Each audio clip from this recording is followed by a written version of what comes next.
Ladies and gentlemen of the community, NBA trades are broken. At least according to our boy JxmyHighroller. Irving, who according to Woj is expected to take his physical today in Dallas, one day after the Nets traded him to the Mavericks. The deal that ends 4 tumultuous seasons in Brooklyn for the 30-year-old. That is still Irving. a wild trade. Oh my goodness.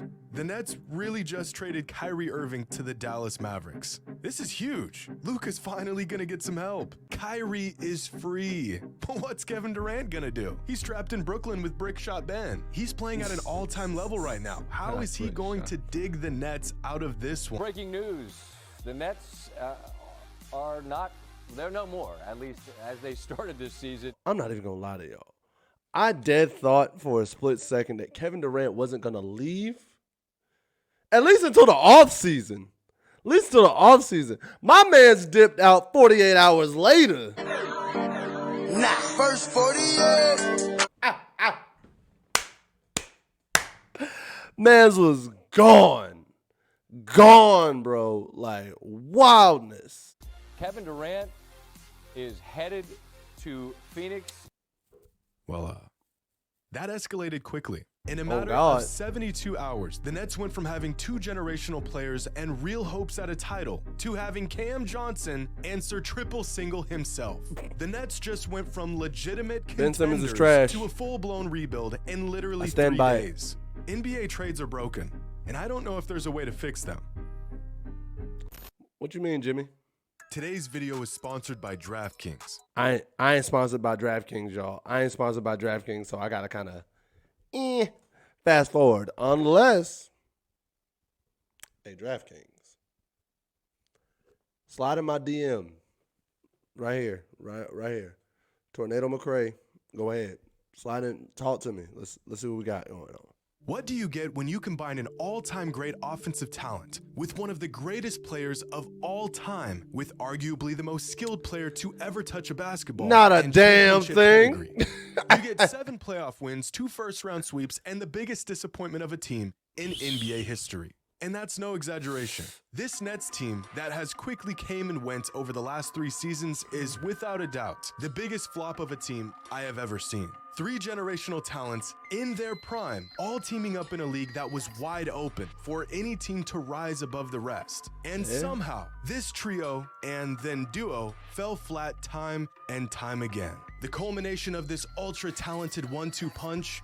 Absolutely nothing at all. I was still reeling myself back in from the shock of the Kyrie Irving trade when news broke that Kevin Durant was being shipped off to the Phoenix Suns. Quite possibly the weirdest part about this 72-hour saga being that the Nets handed over 2 all-time great players for pennies on the dollar. Trading Kyrie Irving is one thing.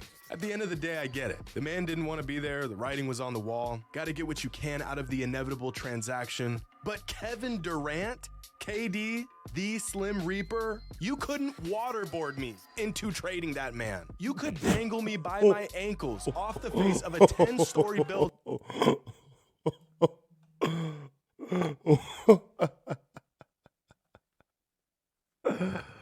Whoa there, Jimmy. That's a wild one, my friend.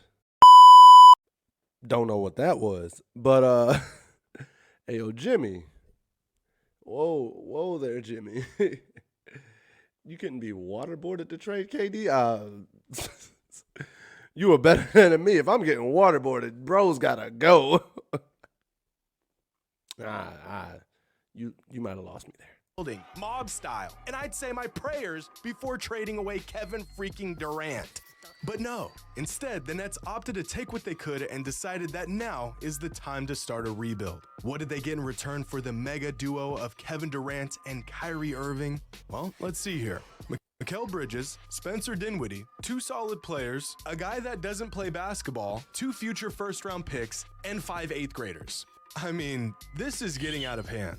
At what point are we going to come to the realization that a bird in the hand is worth 2 in the bush, especially when the bird in your hand is one of the greatest players to ever lace up?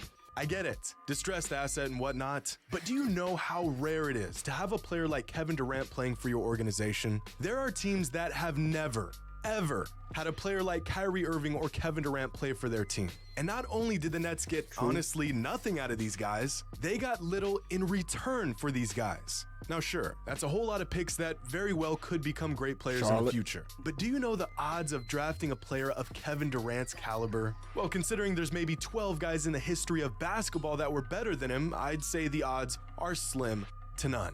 It's the classic 4 quarters for a dollar transaction that we are seeing more and more often in today's NBA. Some of these trades theory, are wild. This makes sense. I give you 4 quarters and you give me the dollar. We both end up with something different, possibly something. I need y'all to understand. Like, some of these trades over the last couple of NBA seasons have been wild. Imagine if these type of trades were happening early 2000s, early 2010s, the 90s, the 80s, like the trade packages we're talking about, bro. Let's go back and look at one. The Kevin Durant thing. This right here, guys, gave up Mikal Bridges, Jay Crowder, Cam Johnson, a 2023 first round, a 2025 first round, a 27 first round, and a 29 first round, and a 28 pick swap.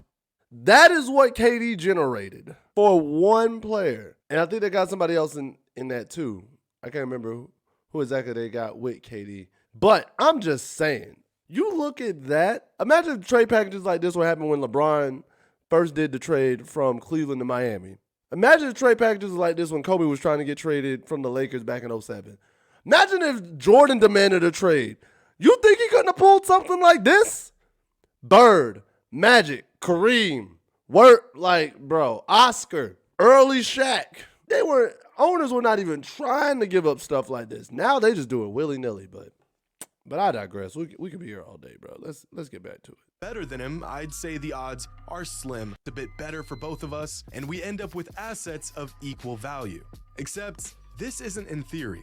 This is the NBA. One Kevin Durant is worth more than 7 assets that are significantly worse than Kevin Durant. In real life, I can just go and get another dollar. But in the NBA, you can't just go and get another KD. In the NBA, the dollar is vastly, exponentially more valuable than 4 quarters. And yet these trades just keep on happening. Take a great proven player and get cornered into trading him for multiple assets that may or may not add up to the value of that one player. And this, my friends, especially under these circumstances, rarely pans out. But of all the takeaways from these 2 blockbuster deals, I think the biggest realization that I've come to is just how bad the Timberwolves have railed themselves with the Rudy Gobert trade. Because Minnesota was the Timberwolves stupid. gave up just as much for Rudy Gobert as the Suns did. No, we're going to stop there.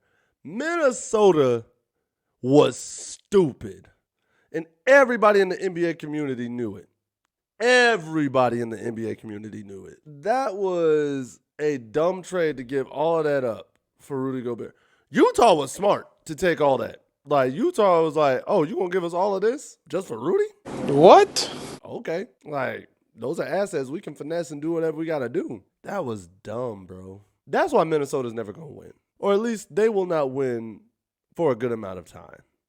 And if you ever see this video, you and Carl either A, gotta change out leadership, change our ownership, or B, y'all just gonna have to dip, bro. That's what it is at the end of the day. Did for Kevin Durant. The Timberwolves thought they were trading 10 dimes for $1, not knowing that Gobert was actually a counterfeit bill. So did the Suns get a great deal, or did the Timberwolves get fleeced? Well, it's a whole lot of both. And I've thought about this ever since the Gobert trade went down. When a player like Rudy Gobert can command 5 players and 4 first-round picks in a trade, what can a truly great player command? In retrospect, and even in that moment, the Gobert trade was so bad that it crashed the NBA trade market for half a season. But now that we're back on track, you can still get your hands on star players. It'll just cost the next decade of your franchise to do it. Regardless, these moves are good for the league. Luka finally gets the help that he desperately needed, and the Suns get a crucial piece that could put them over the top for a title run. I mean, this whole time, the organization has been racking their brains trying to figure out what they need to get back to the finals and have a real shot to win it all, and the answer was staring them in the face all along. Just trade for Kevin Durant. But looking back on the failed experiment that was the Brooklyn Nets, I think the most disappointing part is that we never really got to see the full potential of this duo. It always felt like right when they would gain some momentum, something would happen. Durant would get hurt, Kyrie would stir up some controversy. The basketball part of things was always good. It just felt like compared to all the other distractions, there wasn't a whole lot of basketball going on between these two simultaneously. In fact, out of the 4 seasons and 280 games that took place while Kyrie and Durant were on the Nets, they only played together 87 times. And that is a basketball tragedy. But I'm interested to see how the Suns look with Kevin Durant. I anticipate they'll go on a run here and make a push for the top seed in the West. Come playoffs, if they are healthy, I think they're capable of taking down any team in the conference. And now that the Mavericks have strengthened their backcourt, I am hopeful that Kyrie Irving has been rejuvenated and we can see him and Luka at full strength. And, rip the Nets. I guess it was good while it lasted. I can't even say that with confidence. Let me know what y'all think. Who won these trades? How does this change things for the Mavs? And how does it change things for the Suns? Let me know your thoughts in the comments below. And as always, until next time. WVid, Jimmy. Like, you might not know me. Again, new into the recording aspect of the basketball community, but WVid as always, bro. My thoughts, it was quite frankly, okay, let me break it down first. First, the whole net situation with James Harden, Kyrie, and KD. I never thought that was going to work. I actually never thought that was going to win them anything. I thought they could get to an Eastern Conference Finals. I thought they could push an Eastern Conference Finals to 7 games, but I never thought they were going to make the NBA Finals. Honestly, I didn't. With those 3, no. Now, when it became just Kevin and Kyrie, I thought that duo, if they built around them, that could have won a championship. I honestly am not a high James Harden stan. I just think he doesn't put you in a situation where you're going to win in the end. Like, when it comes down to it, I don't think you're going to win with James Harden. But I thought Kyrie and KD definitely could have got the job done in Brooklyn, and I thought they were going to at least make a finals appearance together. Even amidst the controversy and the injuries, I for sure thought they would stick together and make it. So I'm kind of shocked, but then again, I'm not, because I actually called it with my friends in my group chat when KD requested a trade earlier in the summer of this past offseason. I said Kyrie was going to be gone by the end of the year. By next offseason, I said Kyrie was going to be gone, whether that was by trade deadline or by offseason and just requesting out like free agency. I knew Kyrie was going to be gone once KD said I wanted a trade at the beginning of the year. So now, KD to the Suns is a threat. I think that can work. Luka and Kyrie on the Mavs, I don't know if that works. Because Luka needed help, and I love Luka Doncic. I love him. That's my dog. That's my dog right there. That's one of my favorite players in the league right now. But I don't think Kyrie is the help he needed. I think he needed somebody else. I don't know who it could have been. It could have been KD. It could have been KD, since people are out there. It might have been a Jaylen Brown, because I know Jaylen Brown was on trade rumors for a good amount of time. But I don't think Kyrie's who he needed. In the sense, they are both very crafty with the ball in their hands and can get to the rim at will. They kind of play a similar style in my eyes. Luka's just a lot slower and more European finesse with it. Kyrie's more shifty AI style. So I don't know if that's going to work, but who knows? Now, I will say I would love to see the Suns and the Mavericks in the first round. Because right now I think they're both the 4 and the 5 seed. So I would love to see it. I definitely would love to see that and see who gets out of there. Because you know whoever gets out of there is going to be having bragging rights and talking. As for the Nets,